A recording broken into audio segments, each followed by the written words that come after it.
Química Geral, Equações Químicas. Vamos à aula. Para representar os elementos, surgem os símbolos. Nós vimos aulas anteriores que utilizamos a letra maiúscula do nome em latim para representar o elemento químico. E quando necessário, quando essa letra já tiver sido usada por outro elemento, nós usamos uma segunda letra minúscula. É o caso, por exemplo, do fósforo, que o símbolo é P, e o chumbo é Pb. Para representar as moléculas, ou seja, quando os átomos estão ligados, surgem as fórmulas. Então, mais para frente, nós vamos aprender a lidar com as fórmulas. Então, nós estamos agora na atomística, estamos estudando os átomos, começamos a estudar matéria. Então, aí agora é como se nós estivéssemos olhando com um microscópio mais de perto essa matéria e estamos vendo os átomos, estudando eles. Depois, no próximo capítulo, nós vamos ver a tabela periódica, que é o quê? Onde nós vamos organizar todos esses átomos que foram descobertos. E aí depois nós passaremos ao quê? A estudar qual é a relação de um átomo entre o outro, como é que eles se relacionam, como eles se ligam, as ligações químicas. Formando ligações, nós formamos também moléculas. Essas moléculas são representadas por fórmulas. Uma reação química, ela vai ser representada por uma equação química. Então nós temos basicamente essas três representações. Lembrando que a química é uma ciência em três níveis. Nós temos o primeiro nível, que é o fenomenológico, que é o macroscópico, aquilo que nós vemos. Depois nós temos o nível microscópico, nós não enxergamos o átomo, mas ali as mudanças, ali as recombinações estão sendo feitas de acordo com o fenômeno. E temos o terceiro nível, que é o representacional. Então nós vamos colocar no papel o que está sendo observado macroscopicamente, o que está acontecendo com os átomos no mundo microscópio, e vamos fazer a utilização dessas equações. Então, para representar as equações, nós vamos usar os símbolos e as fórmulas.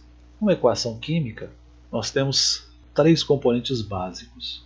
A seta reacional, que indica qual é o sentido da reação, de onde está indo e para onde está chegando. Então, no caso aqui do exemplo, nós temos uma seta apontando para a direita, então o início está à esquerda e o final está à direita. O primeiro membro, aquele inicial, é chamado de reagente, é quem vai fazer a reação. Lembrando que antes que uma reação aconteça, nós temos apenas os reagentes. Então, à medida que a reação vai acontecendo, nós vamos formar o segundo membro, que é o grupo dos produtos. E se a reação for completa, ou seja, vai gastar todo o reagente, no final nós vamos ter só produtos. Porém, tem reações que não reagem totalmente. Mas isso aí é uma discussão que nós teremos no segundo ano do ensino médio. Então aqui são os nossos exemplos, os símbolos.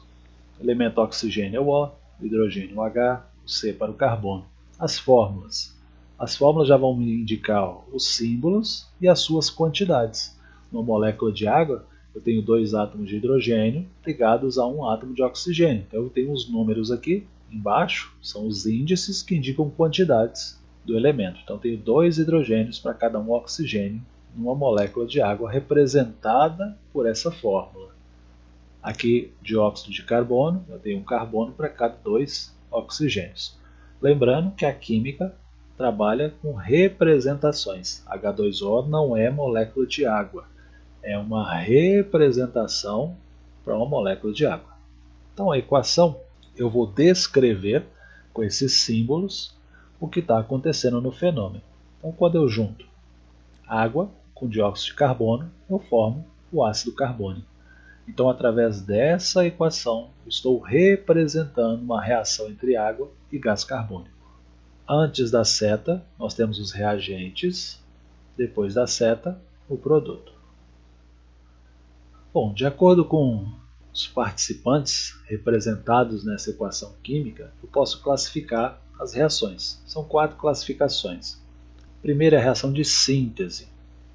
Também pode ser chamada de adição. O termo adição é mais raro. Numa reação de síntese, eu vou ter 2 ou mais reagentes formando apenas um único produto. Então, representado genericamente aqui, reagente A mais o B, mais quantos tiverem, mas só vai formar um produto. Então é o caso aqui, ó, o grafite sendo queimado na presença de gás oxigênio.